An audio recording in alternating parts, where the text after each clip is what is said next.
ये सिर्फ हमारे यहाँ ही होता है कि अगर सीनियर खिलाड़ी कोई 15 रुकनी स्क्वाड के अंदर मौजूद है और उसे प्लेइंग 11 का हिस्सा ना बनाया जाए, या फिर अगर वो ऑलरेडी प्लेइंग 11 का पार्ट है और उसकी परफॉर्मेंस की वजह से उसको बाहर बिठा दिया जाए, तो हम लोग ये कहते हैं जी कि वो देखें जी, टीम में सीनियर खिलाड़ी की ज़रूरत थी जो कम्बिनेशन को बड़ा अच्छा बनाता है, और मिडिल ऑर्डर में सीनियर खिलाड़ी मौजूद हों या किसी और डिपार्टमेंट में, तो प्लेयर्स को जो है वो बड़ा एक अच्छी मोटिवेशन मिलती है और वो जेलअप होते हैं। तो हमें इस चीज़ से बाहर निकलना पड़ेगा। अस्सलाम वालेकुम, मैं हूं अवैस खटक और आप इस वक्त देख रहे हैं YouTube channel slow bouncer. Pakistan और वेस्ट इंडीज़ के दरमियान इस वक्त टेस्ट सीरीज़ जारी है। पहला टेस्ट मैच हम लोग बिल्कुल मार्जिन कुछ एरर की वजह से हार गए। एक विकेट से हमें शिकस्त मिली। कुछ लोगों का ये ख्याल था कि इस टेस्ट मैच के आगाज़ से कबल हम लोगों ने जो कम्बिनेशन प्लेइंग 11 का बनाया था वो अच्छा नहीं था, और कुछ लोगों का ये ख्याल है कि पाकिस्तान ने दौरान मैच ही कुछ ऐसी गलतियां की जिसकी वजह से हम इस मैच को भी हारे, और साथ ही साथ हम वर्ल्ड टेस्ट चैम्पियनशिप के अंदर ये जो सेकंड एक सिलसिला शुरू हुआ है इसमें कीमती 12 पॉइंट से भी हमने हाथ धो बैठे हैं।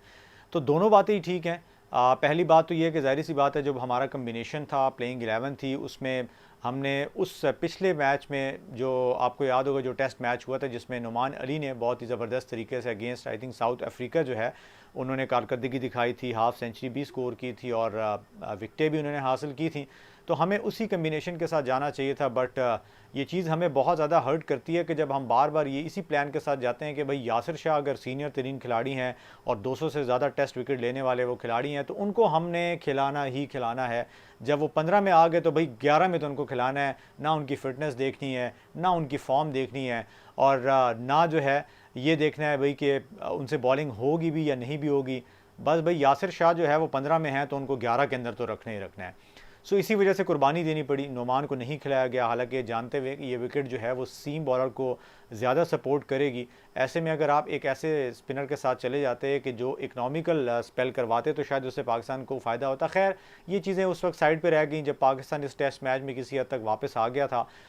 कुछ ना कुछ बैटिंग ने सेकेंड इनिंग में परफॉर्म गुजारे लायक कर दिया और इतना टारगेट दे दिया था कि इस कंडीशंस में पाकिस्तान अच्छा खेल सकता था, अच्छी बॉलिंग के की वजह से इस मैच को जीत सकता था, और ये मुमकिन भी हो पाया क्योंकि जिस तरीके से आखिरी 3 विकेटें वेस्ट इंडीज़ की रह गई थी, पाकिस्तानी सीमर्स और फास्ट बॉलर ने जो है एक मैच को बना दिया था। बट हमारी फील्डिंग हमेशा की तरह मायूस कुन, और ये एक ऐसा डिपार्टमेंट है कि जो 90s में जिस तरीके से था आज भी वैसा ही है, कोई चेंज नहीं है, कोई तब्दीली नहीं है, कोई एफर्ट्स ही नहीं है। फील्डिंग तो खैर एक ऐसा डिपार्टमेंट है जिसमें जो खिलाड़ी होता है वो अपने आप को जो है बेहतर करने की ख़ुद कोशिश करता है, क्योंकि मोस्ट ऑफ़ द टाइम हमारे यहाँ तो यही होता है कि जब आप ट्रेनिंग्स करते हैं तो जो बैट्समैन होते हैं वो अपनी बैटिंग पे तवज्जो दे रहे होते हैं, नेट्स के अंदर लंबे सेशन करते हैं, बॉलर बॉलिंग में लगे रहते हैं, लेकिन फील्डिंग के लिए आपको उस पूरे सिनेरियो के अंदर कुछ एक्स्ट्रा टाइम निकालना पड़ता है। ये मेहनत होती है, और जो मेहनत वाले फील्डर्स होते हैं वो फिर आपको दुनिया भर में दिखाई भी देते हैं। खैर हम लोग अपनी फील्डिंग की वजह से ये टेस्ट मैच हार गए, लेकिन अब सेकंड टेस्ट मैच चूँकि शुरू होने जा रहा है 20 अगस्त से, तो इसमें ज़ाहिर सी बात है कम्बिनेशन के हवाले से भी बहुत बात हो रही है कि क्या तब्दीली हो सकती है। तो मेरे ख़्याल में अगर मैं मिसबाह उल हक के माइंडसेट से बात करूं तो वो को बहुत ज़्यादा तब्दीलियां करते नहीं हैं टूर के अंदर। अगर शुरू में किसी प्लेयर से परफॉर्म ना हो पा रहा तो अगर कम मैचेस हों तो वो इतनी जल्दी तब्दीलियां नहीं करते।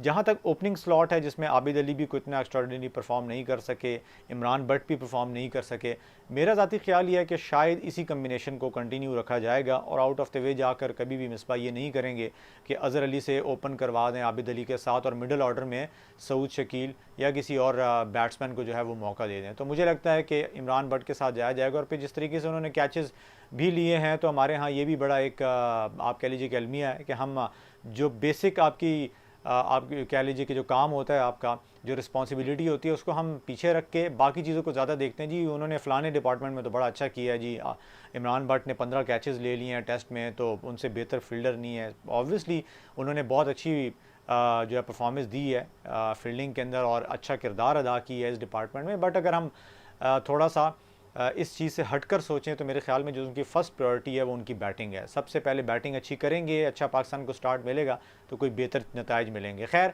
मेरा नहीं ख्याल कि इनमें कोई तब्दीली होगी, मिडिल ऑर्डर आपका सेम ही होगा, बाबर आजम के साथ अजहर अली हो गए, फिर आपके फवाद आलम आ जाते हैं, फिर रिजवान आ जाते हैं, ऑलराउंडर में फ़हीम अशरफ ने कदर बेहतर परफॉर्म किया तो ज़ाहिर सी बात है उनको भी नहीं छेड़ा जाएगा।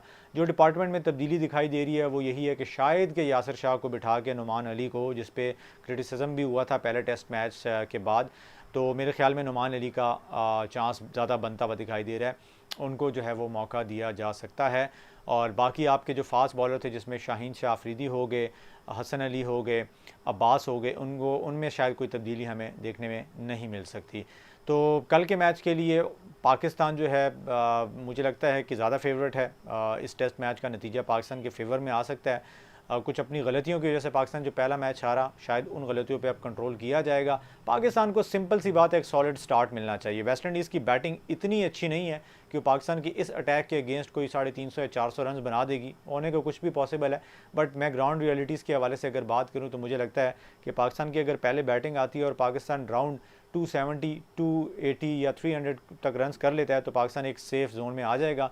और इसी तरीके से अगर वेस्ट इंडीज़ की टीम की पहले बैटिंग आती है तो पाकिस्तान को हर सूरत उनको 200 से पहले जो है बुक करना पड़ेगा और एक गुजारे लायक लीड देकर जो है इस मैच पर काबू पाना पड़ेगा। So hope for the best. Obviously हम सीरीज़ को ड्रॉ तो कर सकते हैं और कीमती 12 पॉइंट भी हासिल कर सकते हैं। सो ये चीज़ होगी तो आगे चलकर जब बड़ी टीमें पाकिस्तान आकर टेस्ट चैंपियनशिप के कुछ मैचेस खेलेंगी तो पाकिस्तान एक स्ट्रॉन्ग पोजीशन पे होगा कि कुछ टॉप रैंकिंग में इस लीग को फिनिश करे। होप सो आपको वीडियो पसंद आई होगी। इंशाल्लाह आपसे अगली वीडियो में मुलाकात होगी। टिल देन अल्लाह हाफिज़।